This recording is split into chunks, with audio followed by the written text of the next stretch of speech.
Mark, I can introduce myself? Yes, please. Okay. Welcome everyone. My name is Leon Castner. I'm a senior partner in National Appraiser Consultants. We have offices in New Jersey and here in Philadelphia, actually very close to here. And we work together with all of our auctions in Hatfield. And so we decided to combine our talents tonight. And I brought along Brent Souder from Auctioneers Auctions, who usually does furniture, which is why he's banged up like this. So I brought him along, and then I brought my associate, actually my daughter who works with us in our firm, Karen, and Karen lives in Limerick, and she does this as well. So we are actual appraisers and auctioneers. This is what we do full-time for a living. We actually get paid to do this. And what we suggested, I was here a couple of years ago and did a program for Mark, and so I said, listen, why don't we do another one? It's been time. And so he said, sure, that'd be a great idea, and so that's why we're here tonight to do a kind of an antique roadshow type event, but it's a little different than the antique roadshow. You've all seen the antique roadshow, right? You didn't have to wait in line outside, did you? And you didn't have to get a ticket ahead of time, and you didn't have to carry your stuff around for 6 hours before you got into the door. And then if you got into the door, you know what happens? You go to what they call the triage table. There's an opening, there's a table that you have to go to, and you have to convince those people that you're worthy getting to the back tables. And 9 times out of 10, those people don't get into the back tables if it's not worth them much. And then if you get into the back tables, where they have categories of things like books or silver or paintings or furniture, you have to then still convince that table that you're worthy, that your items are worthy of airtime. And once you convince someone there that it's worthy of airtime, they have to go get the producer of the show. And they talk to the producer of the show, and they have about 30 seconds to pitch the item to convince the producer that it's worthy of being on the air. And if they say, okay, it's okay for the air, then they send you back in the room, the green room. And they liquor you up. No, they don't liquor you up. But you go back in the green room, and then the appraisers who are in that category, they talk among themselves, and they have other people, interns, that do a lot of research on the computer, and they come to a common consensus in terms of what is this item and what's it worth and what can we say on air. And then they choose someone, and usually it's the person with the most clout that's been there the longest. They're the ones that get to pick who is going to be on air. Which is why you always see the Kino brothers on air all the time, because they're like they're the big elephant in the room. And so they can say, listen, I'm going to do this on air, and even though you might be there as a furniture appraiser, if Leslie or Lee say they want that item, you don't have a shot at it, okay, because they want to do it. Sometimes they'll allow people lower on the totem pole to do it, and that's either because the item isn't that significant and not exciting, or they're just throwing a bone to one of the appraisers. They have an awful lot of appraisers that do the Antique Roadshow that come there. Many of them have never been on air because they don't get a shot at it. You think of the 5,000 or 8,000 people that show up for a weekend, and then count the number of people that actually you see on the air, and you might be, what, 20 or 30 people, if that? So there's a lot of people that go away somewhat disappointed. They get an answer, someone has talked to them, but they don't get the airtime. And even you would love to have airtime, right? On TV. Now, the difference with what we're doing tonight is the fact that rather than you stand in line and we're going to talk, and you come up to a table and we would talk to you one-on-one, instead we thought this is a better situation, more like theater. This is live television. And so you get to watch while we talk to everybody. So you might have brought something that you think is interesting and probably isn't worth a nickel, but someone else brought something that they probably think is not worth anything, and we're going to pick it up and say, look how much this is worth, and you're going to say, gee, I have something like that at home, and I should have brought that. So hopefully at the end of the evening, you'll go home and you're kind of readjust your thinking about what you have. And I guarantee the way the market is today, things that you think are valuable probably aren't.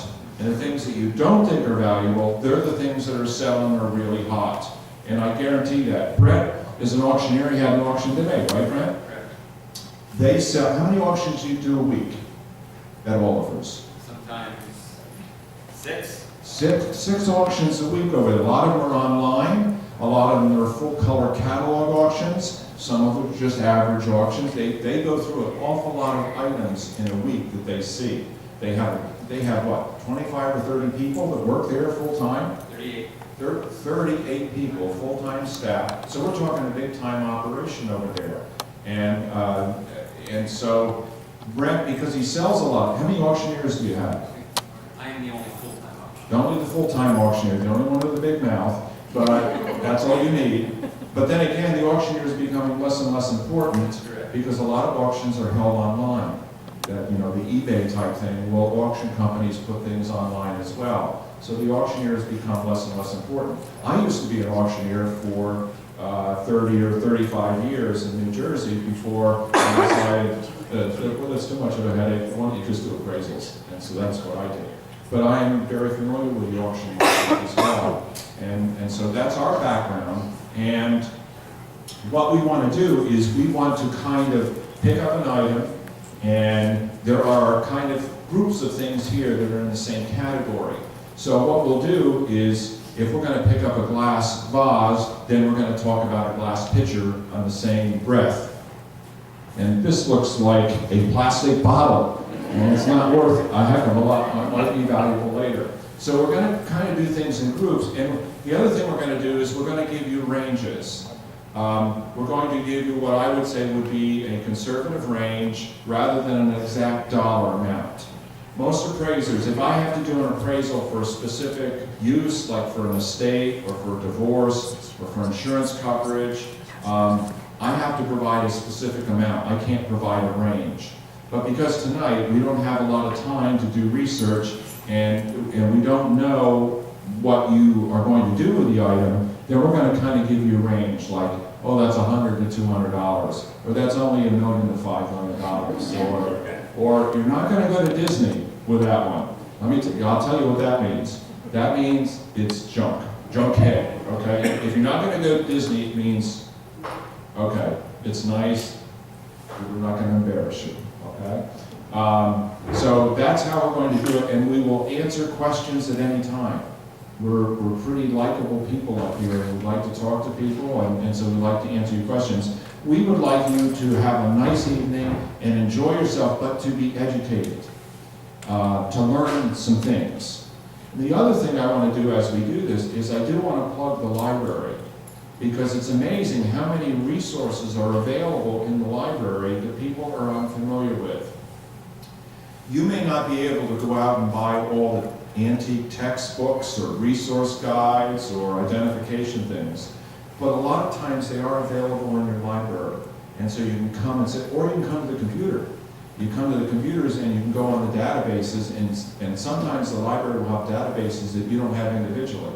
And so you can look things up. So a library is a really good source for doing some identification things for you. Now, before we start, and Brent's going to figure out what he wants to pick up first, I thought I would, I didn't know whether or not I was going to have some kids here, okay? Because if I had some kids here, I know they would not know what this is. Does anyone else know what this is? If you know what this is, raise your hand. Snake. A snake? No, it's not a snake. I open it up, and I take this out. Looks like a toilet paper roll, but it's black, and it's like hard plastic. Now we have three people that know what this is, right?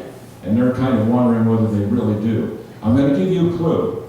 The little cardboard box that it's in says Edison on it. Some more hands raise up. This is like an antique record. That's what that is. And that's why I wish I had some kids here, because they would never in a million years would they figure out that was a record. And the reason I wanted to talk about this is because it kind of gives a history of how things originate and how they change over the years and how things become valuable in that category. So anyone have an idea when Edison invented the phonograph? Because Edison invented, anybody have any idea when that was? 1890. Anyone else? Did anyone think before 1890? 1870. You know, that's close enough, so you're going to get a prize. Karen? Yeah. Oh, as soon as you're done. We have a prize out there. Edison invented the phonograph in the 1870s. It was kind of like a talking machine. And he did not use these. He made records out of wax.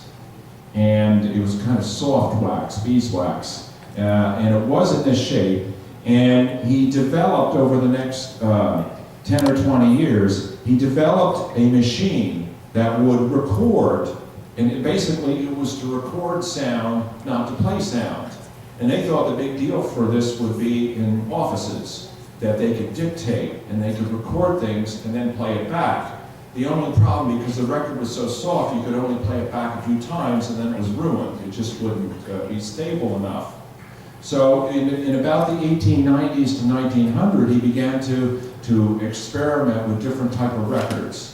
And this was one of the maybe second or third attempts at his introduction of a record. And these are called cylinder records. This one actually is officially called the gold molded record. A gold molded record. It plays about 4 minutes. It goes on a machine that kind of looks like a sewing machine. You slide it on the machine on this form that then the electric motor makes it revolve. It just goes around, that's all. And then in going around, they would put the needle on there, the stylus, and it would make noise. And you could record something. But by the 1900s, they figured, hey, the better thing is not only to record, but to play things so other people can hear. So they would mount this on the machine, but the noise wasn't real loud. So they developed a way to put this, what we call a big horn on it. And so they would mount this big horn with a little tube on the end where the noise came out, and it would amplify it so the whole room could hear it. So when they first started, and this was a relatively expensive machine at the time, so when they first started, you wouldn't have one yourself, you would go to the library. And at the library, they would have someone present a program. And that person would bring in his phonograph with one of these, slide it on, and they would all sit there and listen to the record for 4 minutes and think it was the greatest thing since sliced bread. Because remember, no one has ever heard this before. So it was a big deal. Now, after a while, they decided this is a little bit, it's still not very stable, because after a while, if you run them like 100 times, it begins to, the sound breaks down a little bit. So he then developed a flat record. So, and his record was very thick, and I didn't have one to bring, but it was one-sided, about this much in diameter, and you would put it was a different type of machine now. It was more like a square machine. You'd put the arm down on it, but the same thing, it would then work its way through, and you would hear the noise, or the music, or whatever it might have been. And those records were very thick. Later on, they then made them double-sided and less thick, more durable, and they became known as, what size was that record? What did, I was going to say, you're wrong. The first one was the 78 RPM, which means it went around 78 times a minute. Now, Edison's actually went around 80 times a minute, but that's another story. Okay, so, and that's why they're called 78 RPMs, because it would go around 78 times a minute, and it would play, you could get a song on it, that's about it. So then we had all these other companies jumping in, and then Edison went out of that business. He decided there were other ways to make money, and that wasn't one of them. So he began figuring out radios and stuff like that, and other companies jumped in, like Victor, Columbia, etc., and they began to make phonographs for the home. And they would be floor models. And you've seen them where you crank it up. You don't need electricity or batteries. You would crank it up. They're spring-driven, and you lift the lid up, and you put the record on, and then the amplification was through the front doors. And there might be a little piece of fabric right there, or you could open the doors, and that's how you turn the volume up. You would open both doors rather than one door and make it louder. And they were the floor Victrolas in the 1920s and 30s and 40s.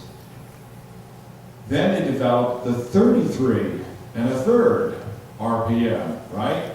And it's called an LP. What's an LP? It plays a little longer than those 78s, so you didn't have to get up and change it all the time, and you didn't get up and have to crank that doggone thing, which becomes a pain in the neck after a while. So we had the 33s, and so the 33 RPMs come out, and we were lucky because what we had the big bands, and then we had the beginning of rock and roll. The blues and rock and roll. Now that was really, really nice because you could get it on these 33s. But we also had the introduction of radio and people having radio shows. Along comes rock and roll, and now you need a DJ. And what did the bands do? They would introduce a single song. And so if a single song, we need to get back to something like this. But they didn't want to do that. We had to have something flat, so what did they make? The 45, now we're in our generation, right? So we know what we're doing now. The 45s came along, and what did you do with 45s? They would sell them, you'd buy a 45, and that's what would be playing on the radio, and when you heard somebody play something on the radio, you go buy the 45, right? And you had your own little tiny record player, and you'd open it up and have this little black thing like this that you would put in the middle of it because you wanted it to fit, because it could play either 33s or 45s, but you had to have that 45 adapter to do it. And then everyone would have records like that. So, but then the bands, the rock and roll bands, they not only introduced singles, they would then do their albums.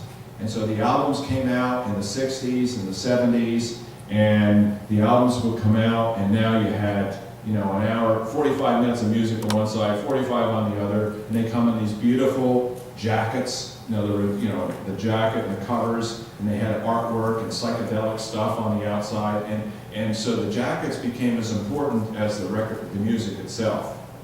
And so we went through that for a pretty long time, until we got to, I know what this is, that's why I wanted a kid here. You know what that is? The cassette. The cassette. I bet the kid doesn't know what this is anymore.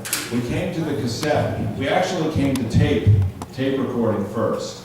The reel-to-reel tapes, okay? And then we came to the cassettes, and then after the cassettes we came what? 8-track. Okay, after the 8-track, we then got to, eventually we're down to where we are now with CDs. So that's kind of the history. Now I know you didn't plan on knowing all that tonight, but you found that out. But what I want to tell you is, so the record industry, if we'd say records, they kind of started around 1890, and they've gone up till today, the recorded music. Now, out of that whole period, which records do you think are most valuable? Huh? How many think that these are valuable?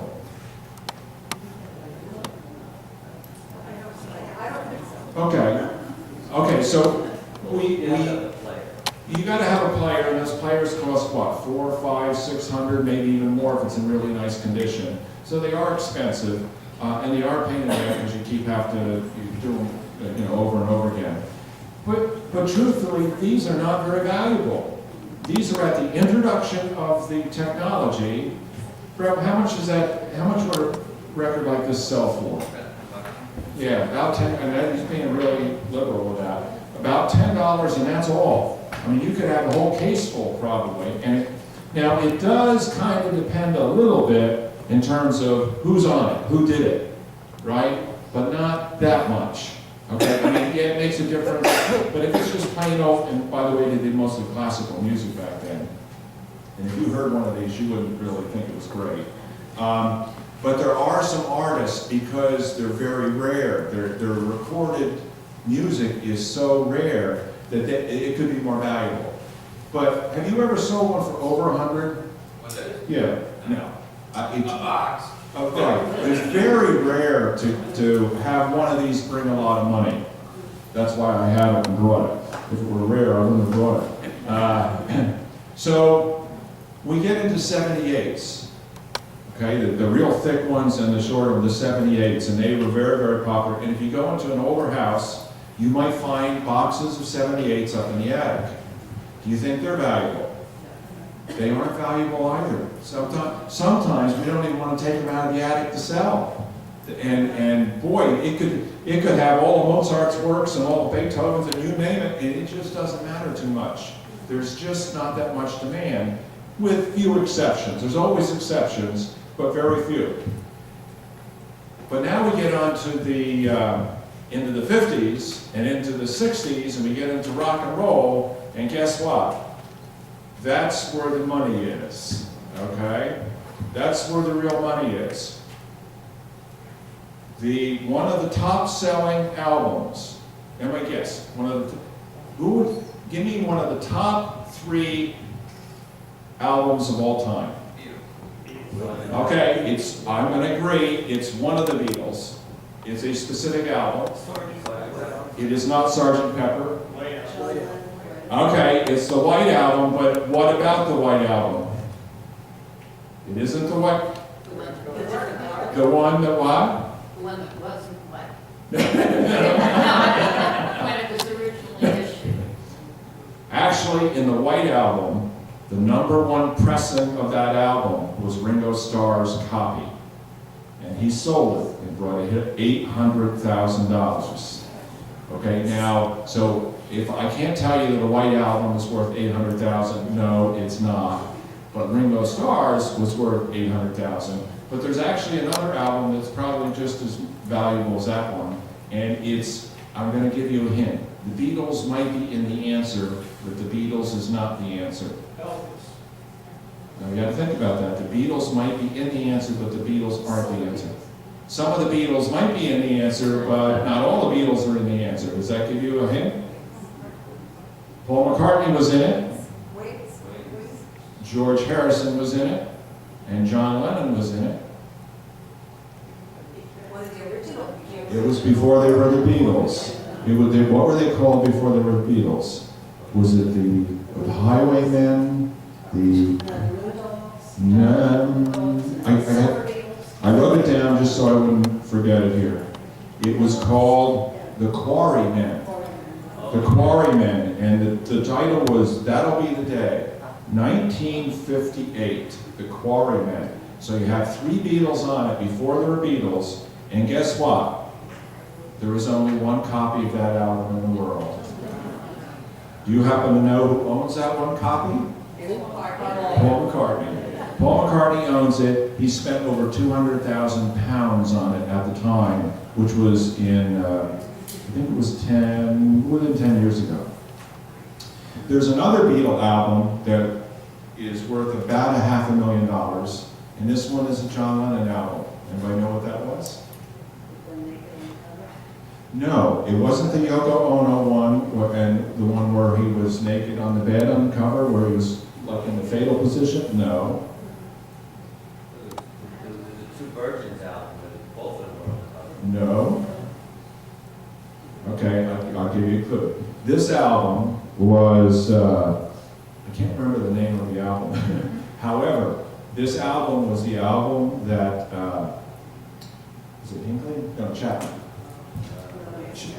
Chapman went up to him at the hotel, the entrance to his hotel, and asked him to sign his album. So he signed the album and gave it back to him, and then he left. He came back later on, and that's when he shot him. He had the album in his hand. And in the process, the album actually got lost in the weeds, in the commotion. So the album then was found later on and became part of the prosecution. I actually appraised that album, so later on. And a maintenance man ended up with it. And it was a big long story about that, how it came to pass and how it came to the forefront. But that's because it's the signature on the album, because the album was, at that specific time. So that's why that's worth $400,000 or $500,000. Now the 2 more common albums that you might be able to find, one is the Beatles, and they had an album called The Butcher album, and they dressed in They were all butcher clothes, in white butcher clothes, and they had blood all over their aprons, and they were holding up babies. Dolls. Yes, I'm sorry. Yeah, it makes a big difference. They were holding up dolls. And the point of that cover was the fact that the Beatles were very concerned that the musicians were getting a raw deal from the music industry, from all the owners and all the bigwigs, and they were massacring their music. So it had nothing to do, it wasn't a social statement, it was their statement about their industry.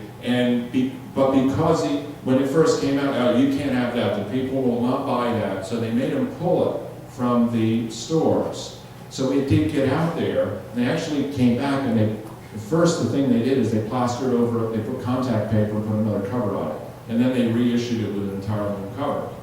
It's called the Butcher block cover. That has been sold for like $35,000.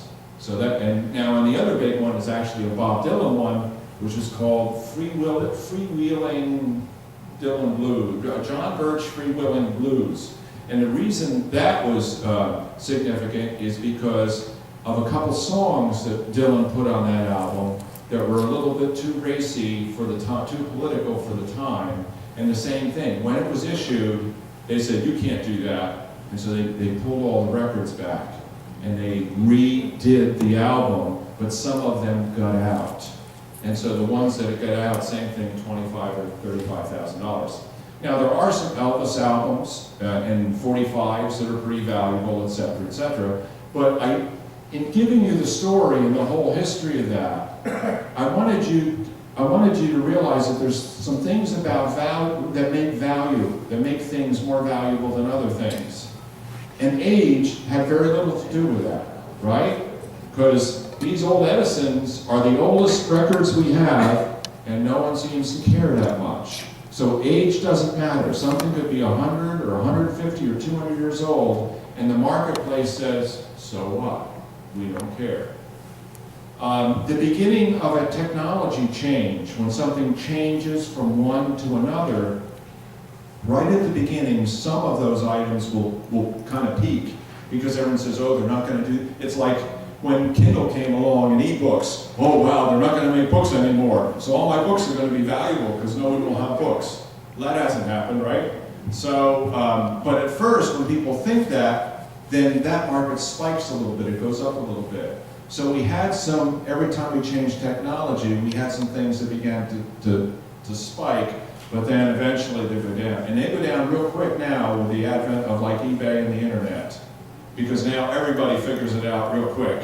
You know, you think you have the only one of an item, and you put it on eBay, and then all of a sudden there's 5 million other items that you didn't know happened. In the old days, that was good because you could take one item that wasn't seen in your location, you could take it to auction, and they could sell it to auction, and other people from that area would pay a lot of money for it because they didn't have one in their area.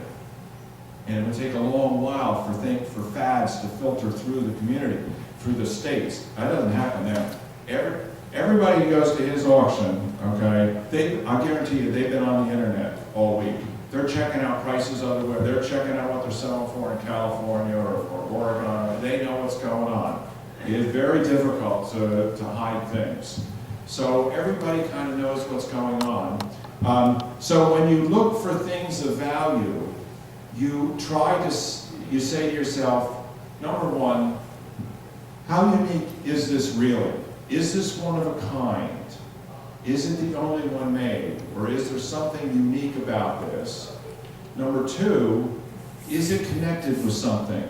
Is it, you know, in the road show where they have something like this. Someone brings something to the road show and they always have, well, this was a picture of my grandfather.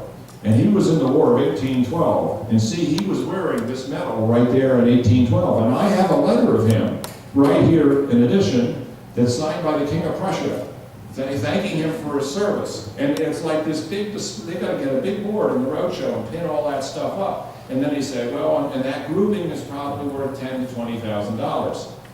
It's that grouping, what's the word for that? There's a specific word in our industry that talks about like the history of items and who owned it. There you go, he gets the pen too, Karen. Good. These are no ordinary pens, by the way. I didn't demonstrate it. You can open it up, Karen, show them how it works. This is a special appraisal pen. It's one I use all the time. It's a regular pen, but it's got a laser light in it. And the reason I use it is, when I go through a house, I'm writing things down, and then I'm looking at something, I go, where's my flashlight? And it's right there on my pen, so I click it, and I'm able to look at something. I need to get one of those. Yeah. I was going to give you one. It's very, very handy. So that's what we call provenance. It's who owned it, what's the history. That's really important in this business.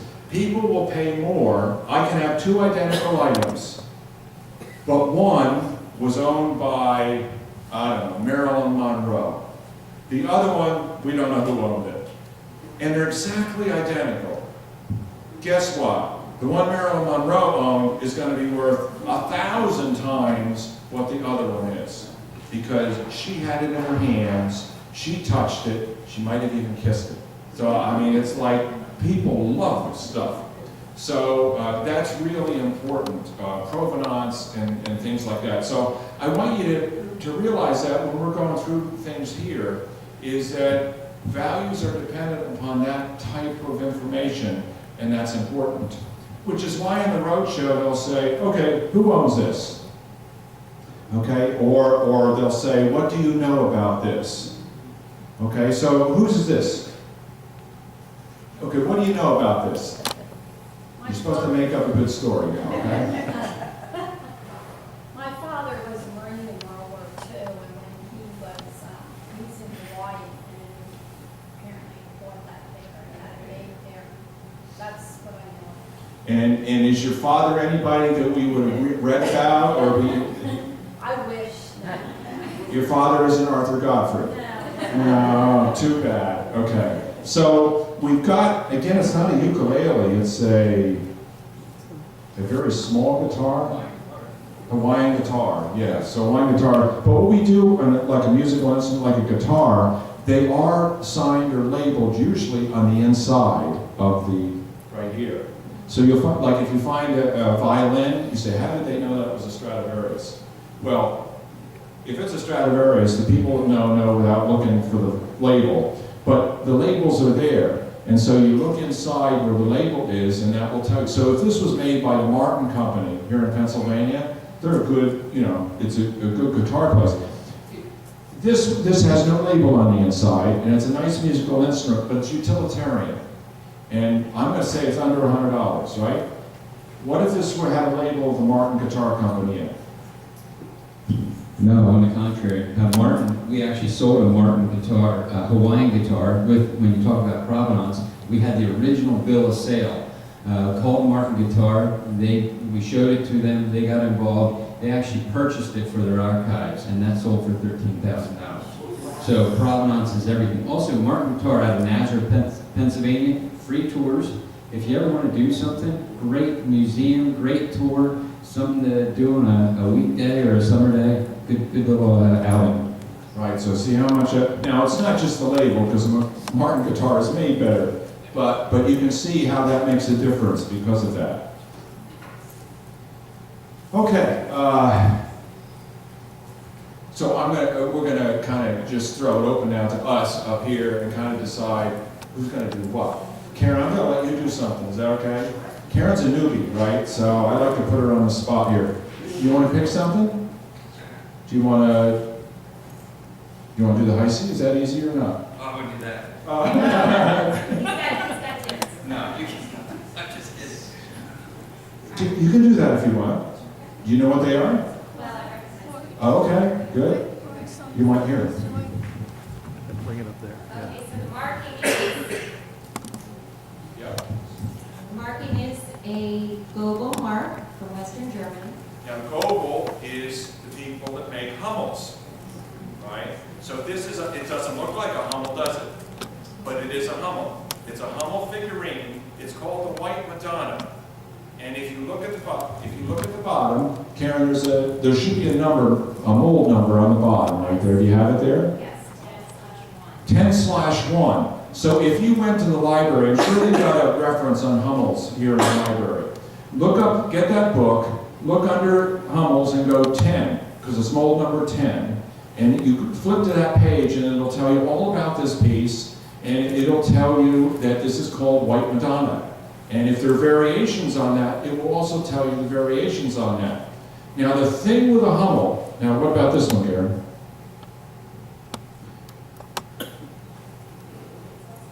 It's also got the Goebel mark. I couldn't make out that either. I don't really know the name of it. I can make one up and you'd probably believe me, right? Holy Mother with Child or something. And I'm sure it's in that vein. Now, trying to be nice here, right? Right? Brent knows what I mean here. How do we know that that's, I'm going to put Karen on the spot, see if she's learned this yet. Karen, that mark on the bottom, what is it supposed to look like? What does it actually look like if you were to describe that mark? You're right, it has a V, but what's in the middle of that V? Does it look like a lion? Does it look like a dragon? Or does it look like a bumblebee? It looks, see, she knew it. It looks like a bumblebee. Do you know why the mark is a bumblebee? Or do you know why that's their trademark? Maybe they raised fees before they got into this. It's a good guess, but it's not correct. They're what the Hummels, you see, are fashioned after a specific nun that worked in a German nunnery, and she drew little paintings of German figures, of children out hiking in the woods and things of that nature. And they became very popular. She used to draw them one at a time, but they became such a hit that people actually wanted her to do more and more. The Goebel company in Germany came to her and said, we would like to take your drawings and actually make figurines of those. Now her nickname, she has a long name, Sister Immaculata, blah, blah, blah, but her nickname was called the Bumblebee. So Goebel then said, well, we will do a little trademark that says Bumblebee that's giving homage to the person that actually started these. Now, if you're a Hummel collector, you look at the mark on the bottom, you know exactly when that piece was made. Because Hummel has changed their marks at least 9 times since their inception, which was in the 1940s. 50s, 40s, 50s, in that range. But they changed their marking. So they would have made these pieces, the same piece, for 50 years, and they look identical. But the markings indicate when it was made, and the real Hummel collectors want the first mark. And the first Hummel mark is called the crown mark. It's different. And you can actually see the second mark is called the full B, or the full body. You can see the bumblebee on the second mark. This one is called the stylized bee, which is probably the 5th or 6th mark. So this means these were probably made in the 70s. So if you're a Hummel collector, there's certain, Hummel only made so many, although they made hundreds of them, but there's only so many. So if you're a Hummel collector, you want to get every first issue, the first marking of all the pieces. So those first markings can be real valuable. And at one time, they were up in the thousands of dollars to get those crown marks. And at one time. The problem is 2 things. One is, and the Hummels started after World War II, collecting them because all the soldiers brought them back here to the U.S. And so we have an overpopulation that began to collect Hummels. It was driven by the senior citizens. Well, not at the time. But then eventually that crowd got older and older, and so all the people that collect Hummels were older people. And when they started dying or passing off and trying to give them their kids didn't want them anymore. So we had a glut on the marketplace. So Hummels now are very, very difficult to sell. And you may read in the book that the White Madonna is worth $125. I doubt you could get $25 for it today. You're correct. Today, Hummel figurines, typically we do not sell individually, we're selling them in groups. At auction, they'll bring $7, $8, $10 a piece. But what has happened, as Leon said, is eBay and other internet sites have commodified them. So you have a buying group that is aging out or passing and not collecting anymore, and you have another generation that finds no interest in that. And that's happened with a lot of stuff. If you have grown up with antiques or been familiar with antiques, you'll discover that's entirely changed over the years, particularly since I think the year 2000 on, that the normal antique stuff has gone down in value and other things have gone up in value. And if you're not aware of what's going on, you could be surprised if you have a house full of what you thought were antiques and are worth a lot of money. When someone like Brent comes along to sell your household, you're going to be shocked at the marketplace. But on the other hand, there are other things that are doing extremely well within the marketplace. Now, we do have an older group of people here. Do you know what's furniture? Okay.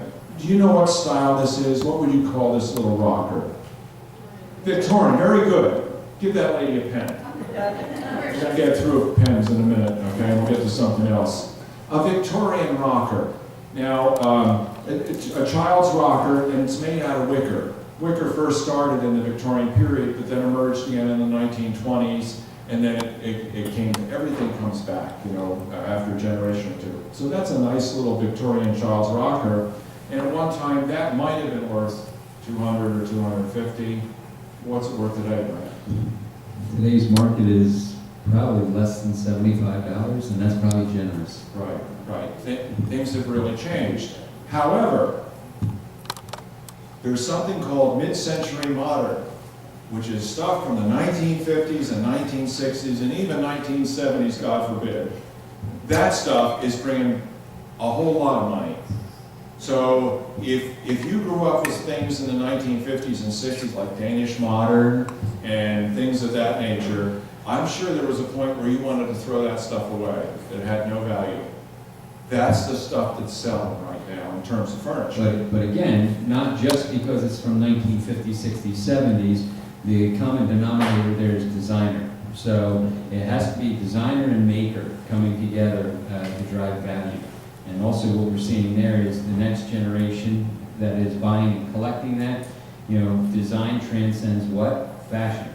So you have now the fashion, architecture, so you have furniture, architecture, and fashion all coming together through the design element. So it's important to know who made whatever you've got. Now, China, porcelain and other things that have markings on it, that's easy because we have markings on it. Sometimes you have to look for markings on furniture to see hopefully get who the designer is and who made it, because it makes a big deal. Okay, let's do glass, Karen. We've got two pieces there and a couple pieces. Yeah, if I could just interject something here that I think will be important for a part of this, and that is from the perspective of auction, a little bit of what you're talking about. Leon had mentioned that we do a lot of auctions, and the verbal outcry is becoming less and less prevalent in auctions.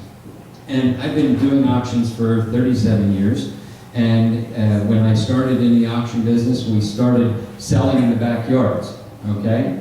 That's what you did, like everybody's aware of. And then we built the auction center and moved everything to the galleries. Why?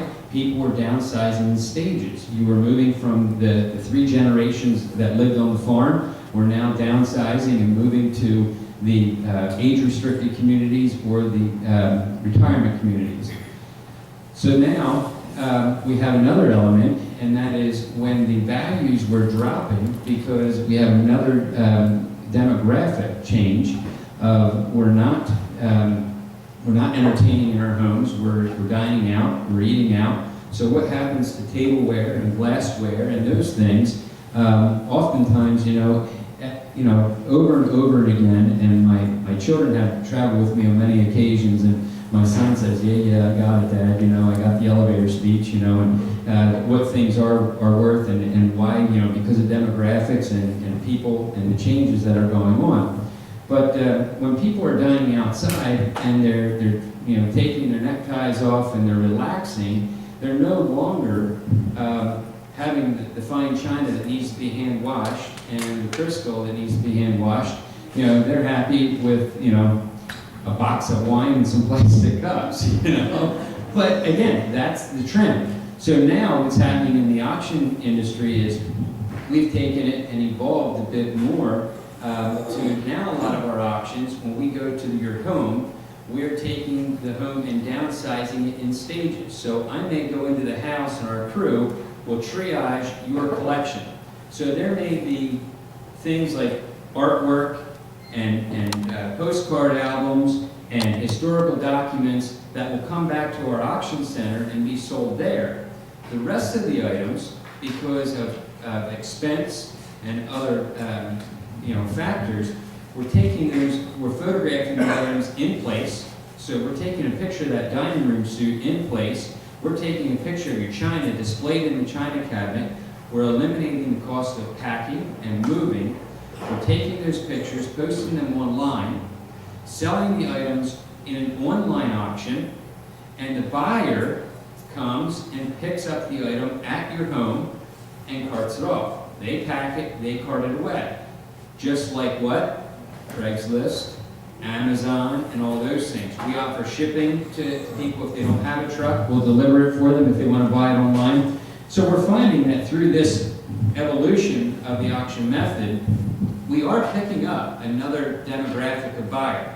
Because again, it eliminates the time factor as well. They no longer need to stand in the backyard on a Saturday afternoon to buy this rocker for their child. They can go find it online, park their bid, purchase it, and now come and pick it up at a time. So the auction method has evolved. We're still selling out of the gallery. We're still selling what we call simulcast in some events, where we're selling live and online. So we'll have an audience just like you in front of us, but we'll be simulcasting on the internet. And then we're selling some that are online only. So that's where you're going to hear a number of times, I think, throughout the evening. Used to be popular, but I'm looking at things like cameras up here in front of me, and again, a nice array of cameras, but there's very specific things. Again, it comes down to quality. So if you get into certain cameras like Leica, the German cameras, or some of the Minox, the spy cameras and things, can drive very high values, but a lot of the common things are more of a decorative accessory or an element of time. It was never a great quality camera to begin with, so it will not have a lot of appreciable value with age. That's a good point. It's that items that were expensive originally usually are expensive now. Whereas items that were really cheap, when you first bought them, they don't gain much, usually. I mean, that's kind of a tip that we use. So let's get back to the glass. Now, Karen, okay, that's fine, that's fine. No, okay. Tell us about that, Karen. Well, I do recognize it as high C glass.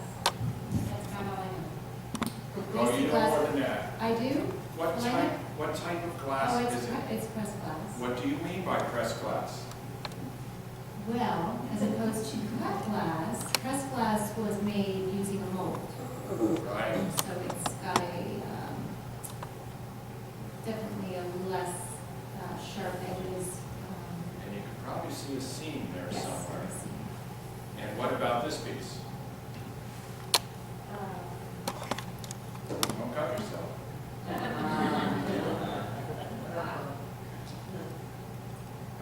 That's cut glass, right. So when it gets to glass, do you know how glass is made? Out of sand. They heat up sand and it becomes a molten mess. One big mess. And so there's three ways actually there's only a couple of ways. If you take this molten mess, you stick a pipe in it and you blow on the end of it, like bubble gum, and it becomes blown glass. You've seen glass makers do that, okay? That's blown glass. Now that's one way to do it, and that's the original way to do it. But in the 1830s, a guy named Deming Jarvis figured out how to do that without the blowpipe on the end, or the pontil rod. And what he did is he took that mess of molten glass and he put it into a mold. So they constructed these molds, they put that mess in there, shut it up, and let it cool, and then open it up. And bingo, they got a piece of glass. Now, the nice thing about that is, guess what? They can use that mold again. And they use that mold over and over and over and over again. It's mass production.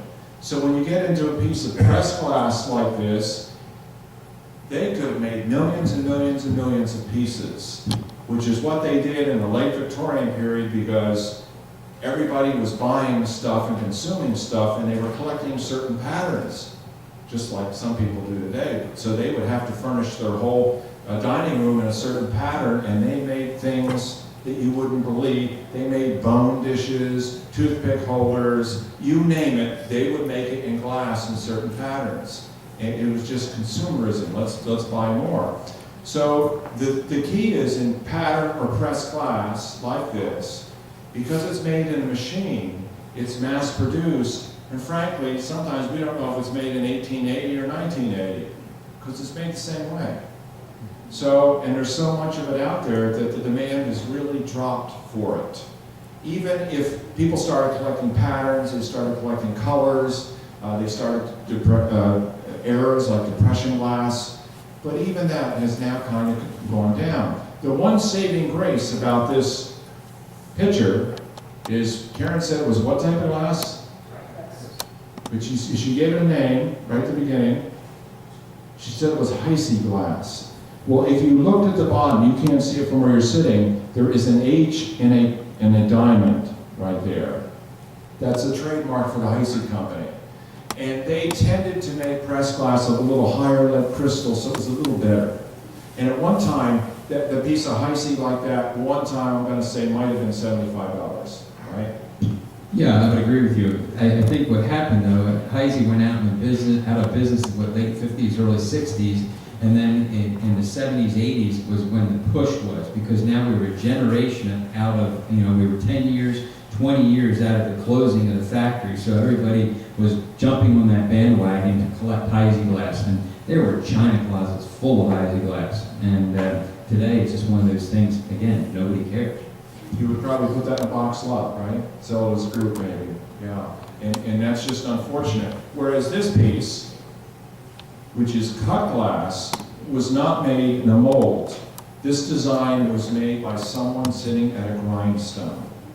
They drew red lines on it like an architect, and they gave it to the man at the grindstone, it was generally a man, and he had to sit there and grind that. In other words, he had to cut into the blank glass, he had to cut wedges into it. So it was time consuming, very much labor, and if you made a mistake, guess what? You'd have to start over. You don't dare ask him for a cigarette or ask him for what time is it, Joe? Oh, gosh, I broke it. Because they'd have to start over. Because they wanted to make really deep cuts in it because that gave it the brilliance like a diamond. So cut glass became really popular around 1900. We called brilliant cut glass because it was just like, the patterns were so precise and sharp and deep that they would shine like a diamond. And for a while, there's so much more labor involved in this than a piece of pressed glass that you could understand why its value was higher. A piece like this at one time could have been $200 or more versus the $50 or $75 for the Heisey, and you could understand why that was so much different. The problem is that the cut glass went down in value too, in terms of our kids didn't want it, you're not using it, and so therefore it's sitting in shelves, and now a piece like this could be at as little as $50 a piece like that, unless it were signed on the bottom by a specific company, and then maybe you can add 2 or 3 times to it, but it's not nearly what it was 20 years ago. Now, Brent gave me good news today. He said he had a lot of cut glass in the sale today, and it picked up. The prices picked up, so we don't know if that's the beginning of a trend, or there were just a couple of people deciding they're going to buy cut glass now. Again, there's lots of different levels of quality in the cut glass, and as Leon was mentioning, the signature, some of them you'll find are signed in acid, so you have to rake the light across the bottom, and you'll see some of those names are Hawks or Libby, Fry, some of those glass companies that were noted makers for quality glass. And they might have a trademark rather than their name. So like Hawks has birds. If you have a piece of Waterford glass home, now Waterford's cut glass, so if you have a piece of Waterford glass, Take it home and get a flashlight, or get a really good light, and go try to find on the bottom, like if you have a piece of stemware, find on the bottom where you'll see the name Waterford. And once you see that name, you will now see it forever. But if you don't see it, if you've never seen it or had trouble seeing it, you got to do that. You got to take it in the light, because what Brett's saying is it's kind of a white acid mark on it, and if you don't know what you're looking for, you're not going to find it. But once you know what you're looking for, you're going to say, that's what it is. And again, Waterford or Baccarat or some of those companies, they're pretty good quality, and there's still a little bit of demand for that. So it's not unusual. Waterford wine glass that maybe someone paid $75 for, you still might be able to get 50% of that sometimes. You know, because they like to add to what they have. And of course, drinking has not gone out of style, so we're fortunate for that. Okay. Brent, you got something else there you want to? Let's talk about the album here, the postcard album. Somebody had brought an album full of postcards here. One of the things with the postcards, again, Leon had asked, how we're doing with postcards, and with the album they have here, it's more of a scrapbook they were collecting. So they have a lot of the seasons, and if you're able to have it open there to Halloween, because Halloween is surpassing Christmas. It used to be everybody wanted the Christmas holiday cards, and important was the most popular color for Santa is what? No. Green and blue. Green and blue, the most valuable colors for Santa. So red is out, but green and blue is what they're looking for in the early Santa, the early holiday. And then, here you have some good... What's the best color for a black cat? What color hat? Orange, right? Yeah. But there's also, in here, there's some Thanksgiving cards, Easter cards, and then also very collectible are the photo postcards. Again, where you're looking at snapshots made into area locations, and again, a lot of that is driven through the notoriety or the area that they were taken. Again, an album like that in today's market at auction, I would say you're probably looking at about $300 for that album. Very collectible. Again, when you start breaking it down and saying, okay, here's $5, $10, $2, $7, it adds up. I've sold albums for $3,000 and $4,000 and $5,000. And the other thing is local scenes.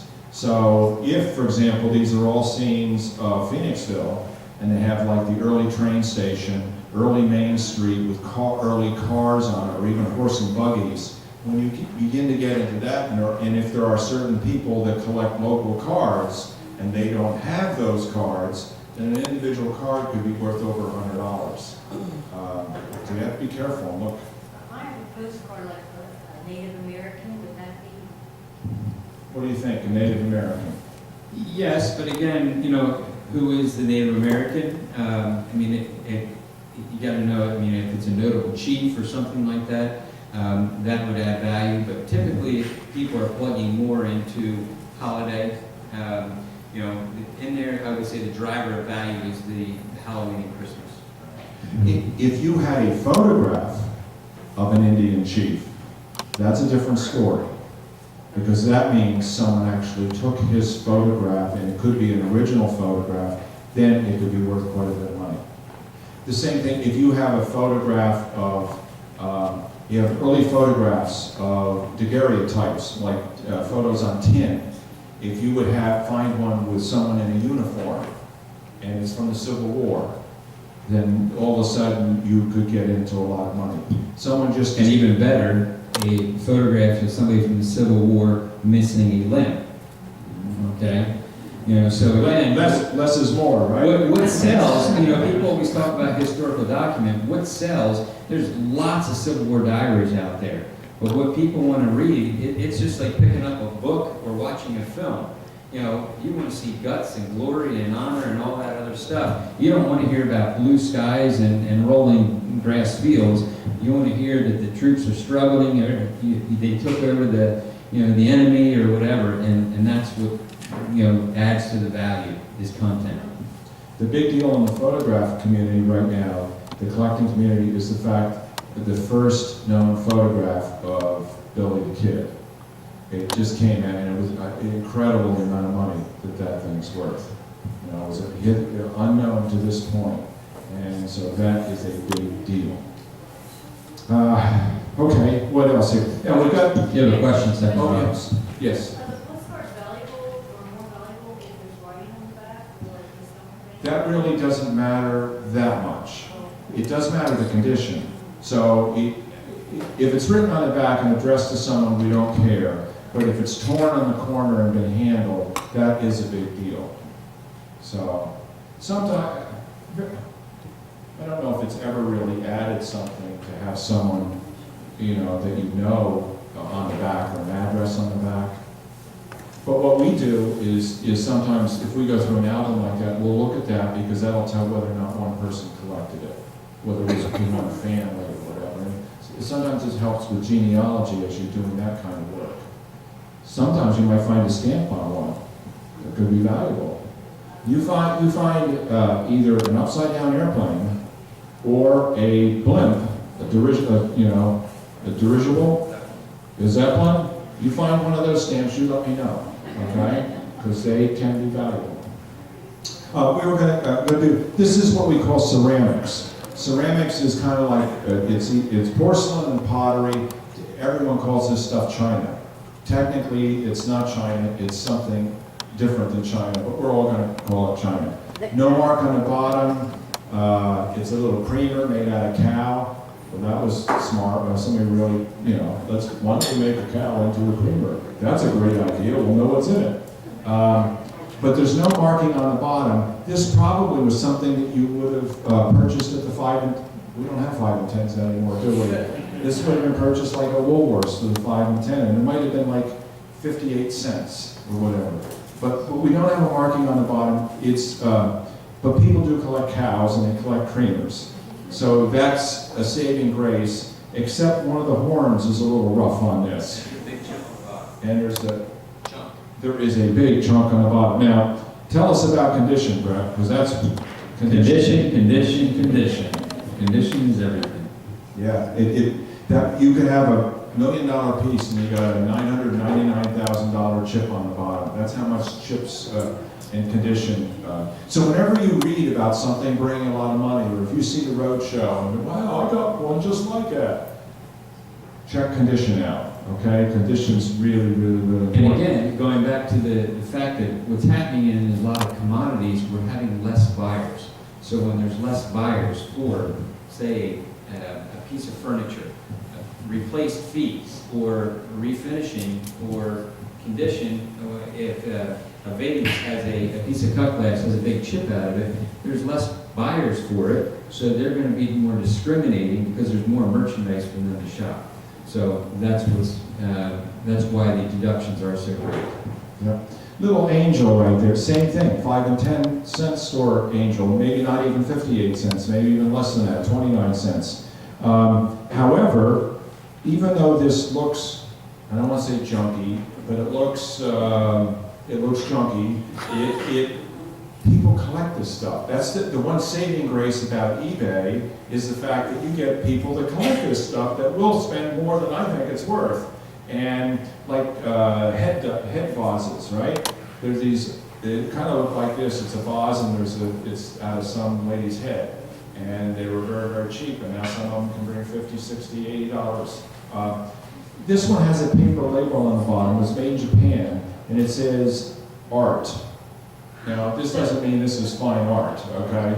But you can look at that label. Go to the library, look at Covell's Dictionary of Marks, look under ART, and you'll find a company that actually made this. It's the name of a company in Japan. And it'll tell you when and where and all that stuff.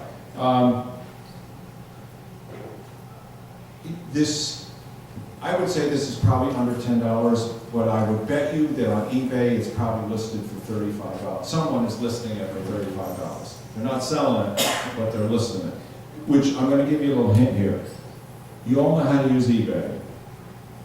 probably, right? When you're, because we use eBay all the time in doing our searches. When you do eBay and you're typing in something and all the stuff comes up, you got 1,000 hits, you're not done, by the way, if you're a professional. You're only beginning. You've got to do an advanced search. Now, there's a little box upper on the right side that says advanced search. You want to click that. You click that, another screen comes up. In that screen, you have all different options that you can, and there's an option, another box and it says completed sales only, or sold transactions. You don't want the listings of what people want for it. You want to know whether or not it actually sold. So all of a sudden you click that, you do the search on, and the 1,000 items that were listed, now you have 20 items that actually sold. Real prices, real time. Now you can say, oh, that's really what they're bringing, not what they're asking. So you can all do that, but make sure you do that. Don't just kind of look and say, well, I sold one on eBay for $1,000. I can show you a lot. I can show you a Beanie Baby on eBay right now that they're asking $500,000 for. Yeah. Actually, I saw a couple of them, that price. Now, I know why they're asking it, and they're not going to get it, but you can see anything you want. Now, getting back to this. There's a little mark on there, isn't there? There's a little mark on there, but that little mark on there looks like an artist. And when I say an artist, it looks like somebody made this in ceramics class. And I think that was their mark on the bottom. This is called a hunt picture because it's got the fox and hound on it. Now, there were really early hunt pictures by certain companies, particularly in England. And you'll see Rockingham and there's certain names for those. And some of those can be pretty valuable. This, I would say, is probably just made in ceramics class and probably in the middle 20th century on. And so, what are we thinking? If we're generous, 15, 25. But you would put it in a box lot, wouldn't you? Yes. Oh, I didn't see the repair, so forget what I said. It's down to 0, okay? Well, I like this one. This has to be valuable because look at all the writing on the bottom. And besides, this is English. It's King George VI and Queen Elizabeth to Canada and the United States in 1939. Production of this loving cup is limited to 350, number 7. So it's a coronation loving cup. I kind of like that. Now, so it's, who would collect this? People that collect coronation cups, people that collect English stuff, people that collect commemorating Canada and the US, etc. And it's limited edition. Now, it said how many there were, right? It said 300. Now, be careful. When something says limited edition, you have to say limited to what? In other words, do you have a finite number here? And is it a low number? Or is it limited to the amount they're going to sell? Or is it limited to the amount the machines can make? This is limited to 1 million pieces. The same with artwork. Artwork that has limited editions, they'll have numbers on the bottom. You want to see what the edition says. This is something I would probably look up on my computer because I want to know what's going on with this, whether this really is selling and how much it's selling for. What I've discovered is the coronation stuff isn't nearly as hot as I thought it would be, as it was. However, you know, we're getting near the end of the reign, and we're getting in a transition, and who knows what's going to happen in the next 10 years. Maybe I would gamble on this if this were low priced, and I like it. My guess is 75 to 125. I'd be at $50. Okay, so, but neither one of us are over $200. But I still would probably look it up because who knows, maybe in the marketplace there are a couple collectors, and that action you're going to see on eBay probably, so you'll discover what that is. We got Teapot, right? McCormick Tea, Baltimore. Didn't McCormick make spices in Baltimore?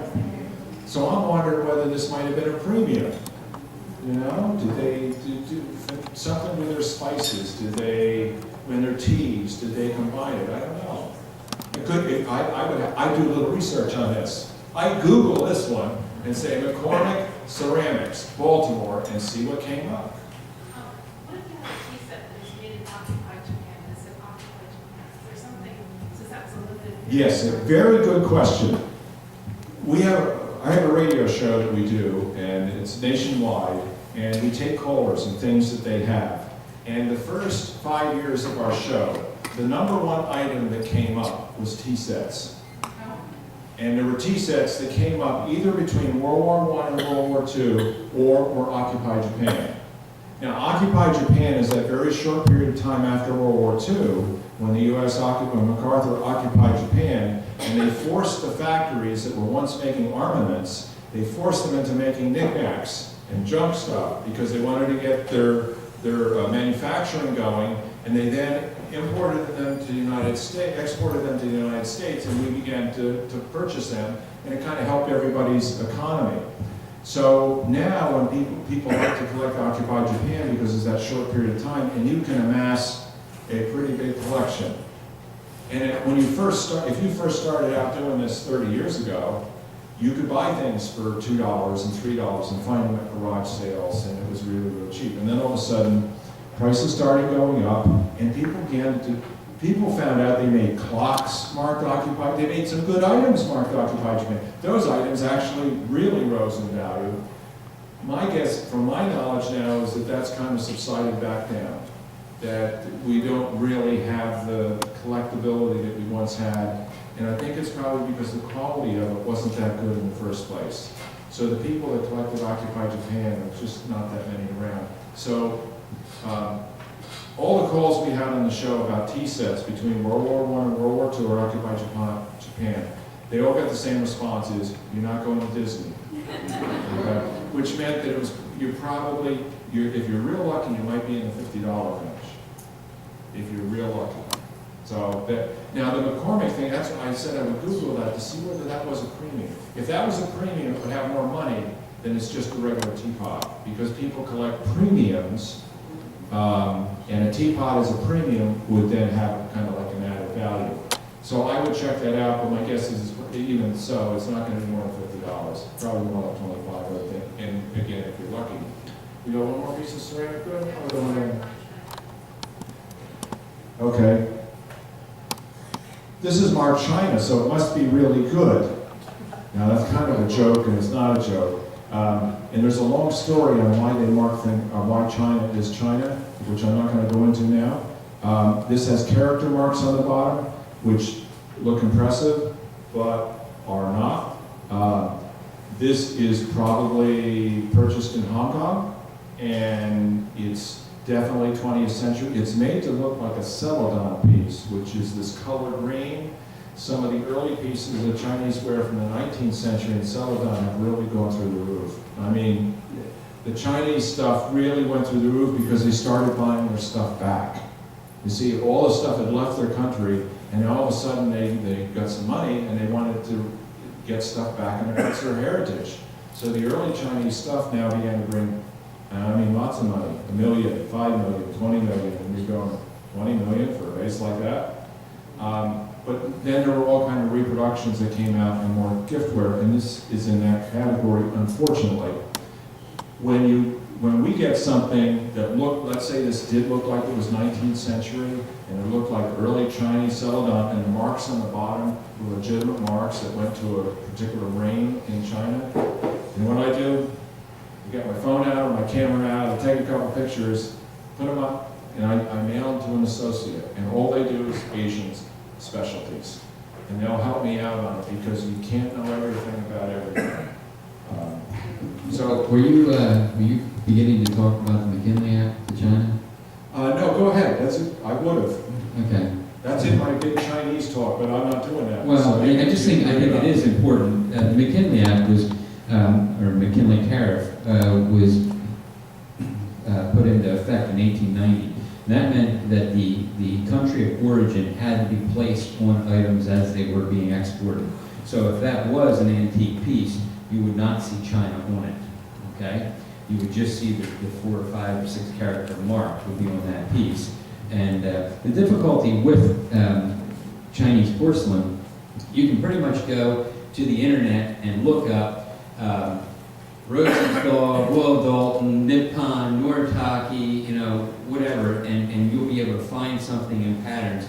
With the Asian wares, you need to know what it is and what dynasty it's coming out of. If it's Ming Dynasty or the Qing Dynasty or whatever it may be, it's really a knowledge base is what it's built on, and it is a very difficult field. But McKinley Act is very important. When you pick something up and you see that country of origin, you know it's after 1890. And if it's marked made in Japan, or made in Germany, or made in Czechoslovakia, it's usually after World War I, because they began to expand the marking on the bottom. So there are quick tips that we use in the business. Was there something down here? Oh, this was the partial dinner set, right? Does somebody have a whole dinner set or only these pieces? Only those pieces. It's the Martha Washington pattern, because it says so on the bottom, and it's the FC Company. Did you look that up? Do you see what FC Company is? I would go to a good library in the area, and I would get that Covell's book out, Dictionary of Marks, and I would look FC Company. It's going to be an American company, okay? And you're going to look at it, and it'll tell you, it looks like it's 1940 to 1955. That's kind of the pattern, the way, the style of it. So you're going to be able to find out who made it. And if you want to feel good, here's what you do.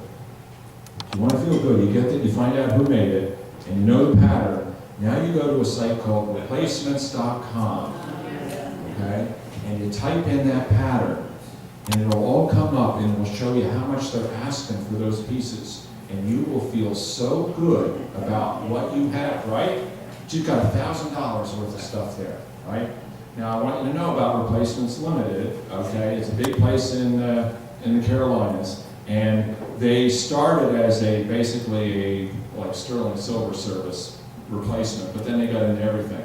And so every pattern in the world, they have this huge warehouse, they've got all these pieces, and they buy them off people. So if you have this and you want to sell them, they'll buy it off you. But they're not going to pay you anything, okay? They have different price lists. They have the price list you see when you go online, but then if you say, I want to sell something, there's another price list. It's like the red book, blue book.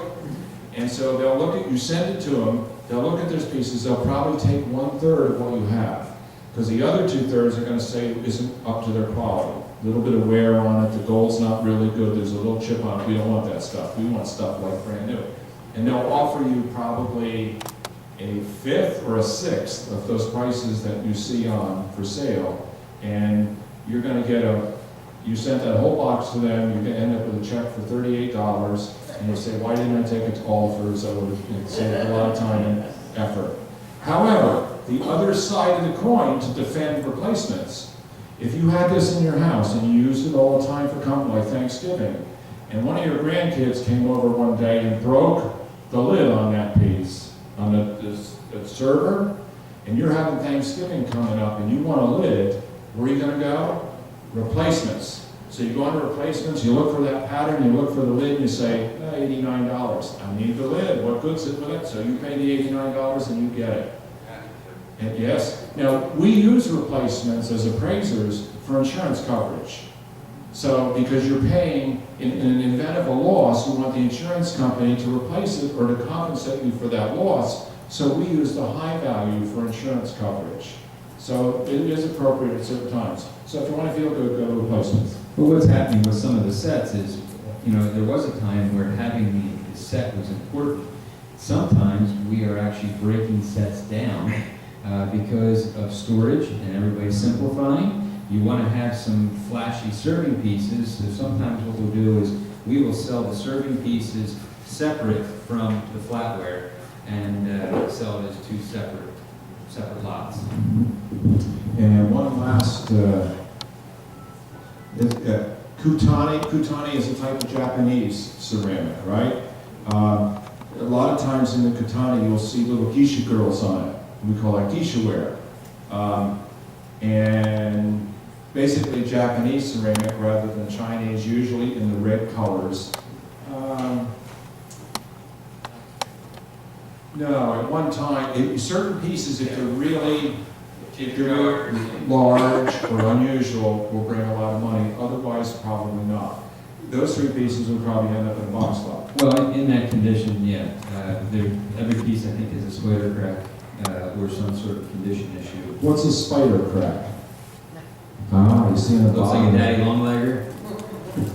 So that's actually, the piece itself now it's like a tree that's cracked from lightning.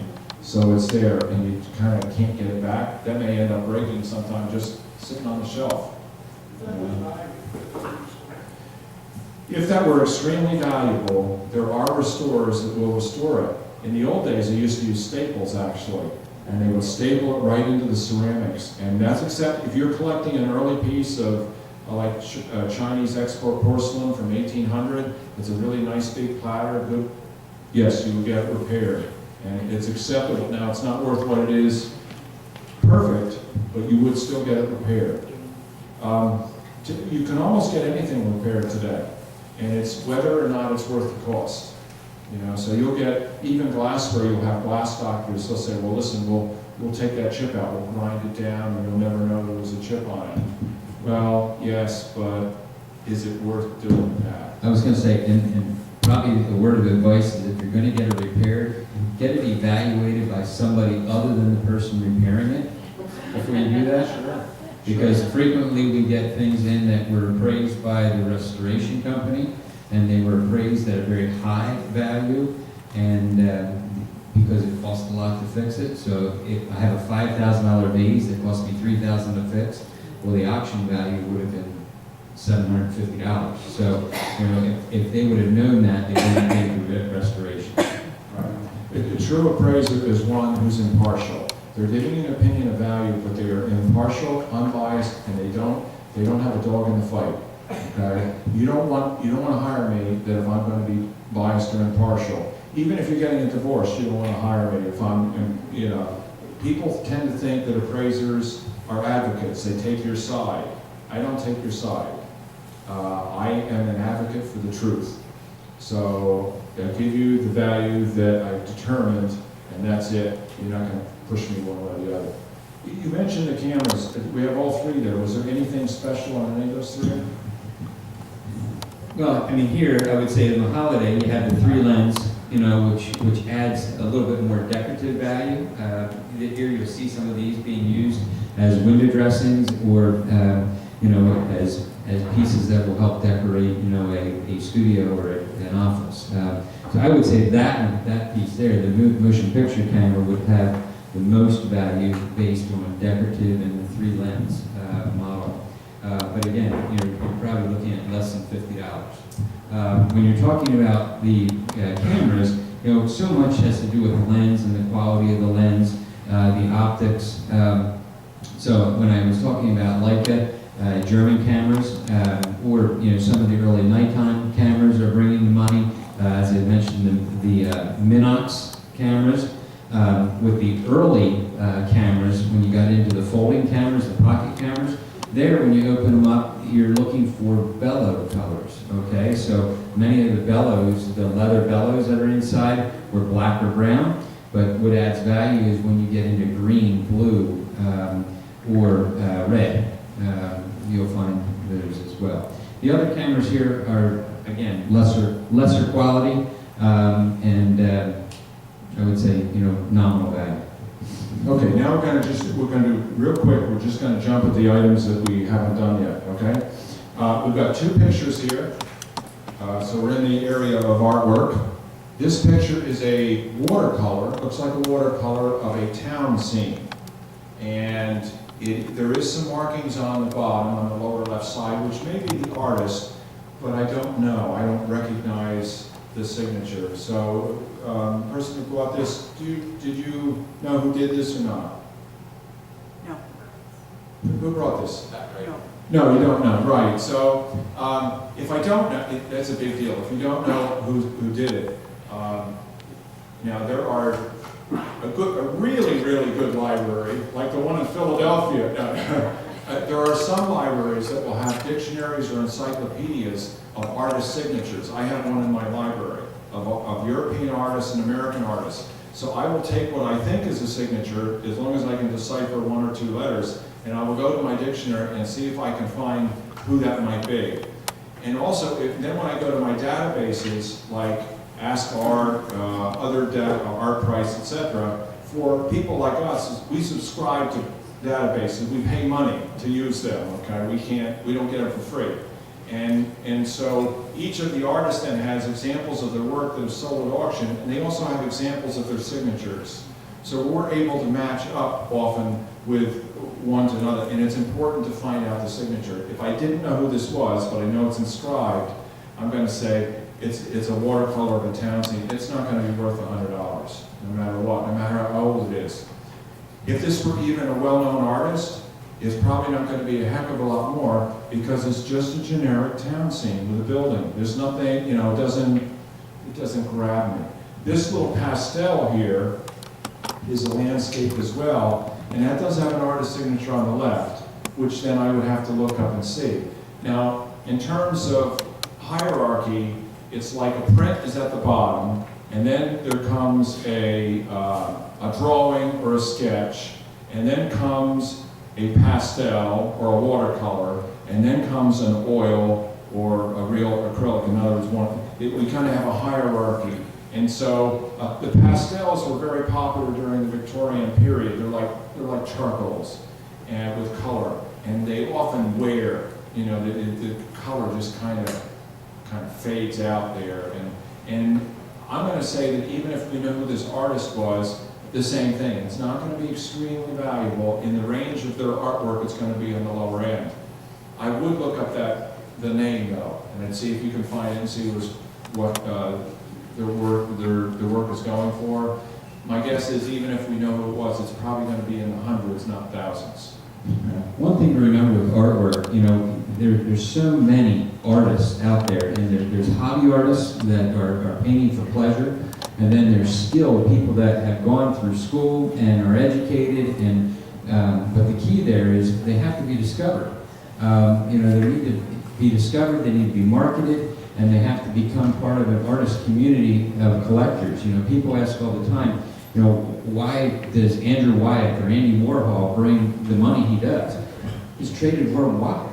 He has the world as his audience. So he's in the billionaires club, and that's what's driving value. If you had a local artist, Albert Van Ness Green was an artist that worked in this area here. You know, if you had something of an A.B. Green, Chester County artist, he would have a notoriety or a value here in this community based on people that would have recognized him.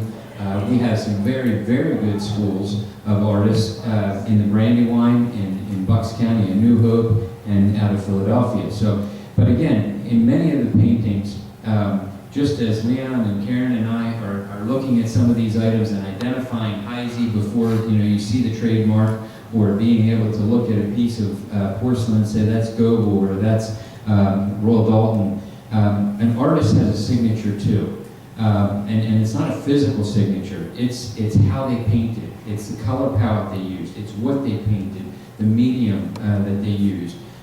Some artists were primarily watercolors, and they dabbled in oils, and others worked 90% in oil and did a few watercolors, but they did landscapes primarily. Some people were primarily portrait painters.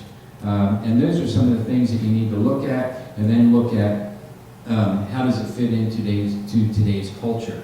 You know, is it something that is what they call the ashcan or daily life scenes? You know, that people are looking at urban American scenes, or are they rural farmscapes that nobody, right now, a European painting is a very difficult painting to sell because they're dark, they're oftentimes they may have dead animals in them, or something like that, and it's just like, ew, who's decorating like that?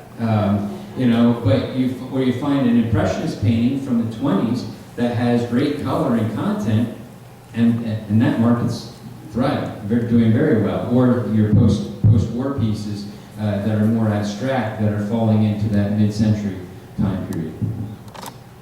Good. Well, now we didn't cover everything, but here's what we're going to do, because I don't want you all sit here, because there's probably a good show coming on soon. So, beside ours. So what we're going to do is we're going to take a few questions now. For those of you that we didn't get your item, we're going to stay here and we'll one-on-one with you. Okay, we'll give you some information, but the rest of you can go home.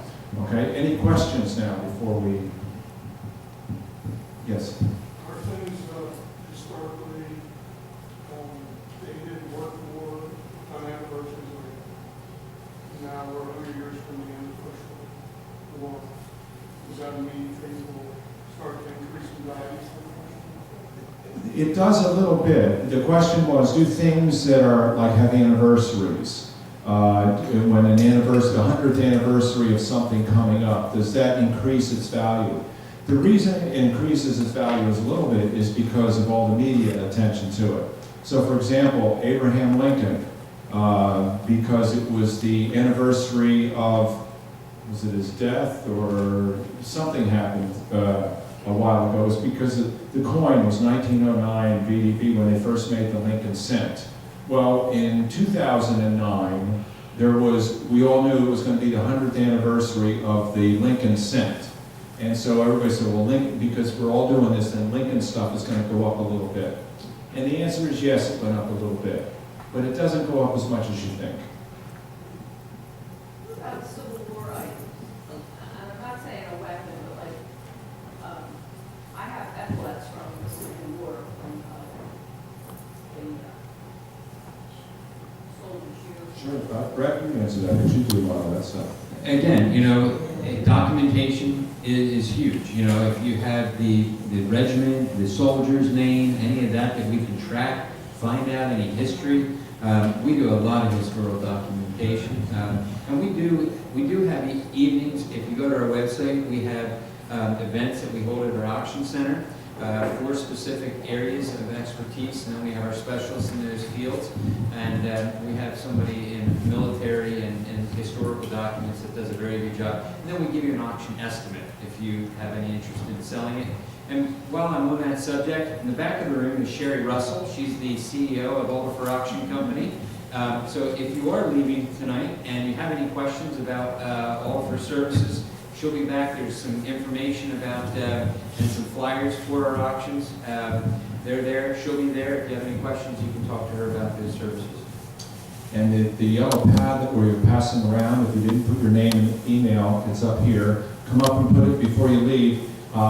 That's for us, National Appraisal Consultants, because we're going to send you a free report, a 20-page report on how you can appraise your own items, which obviously seems kind of weird since that's what we do, but there are things that you can do. You don't have to have a professional.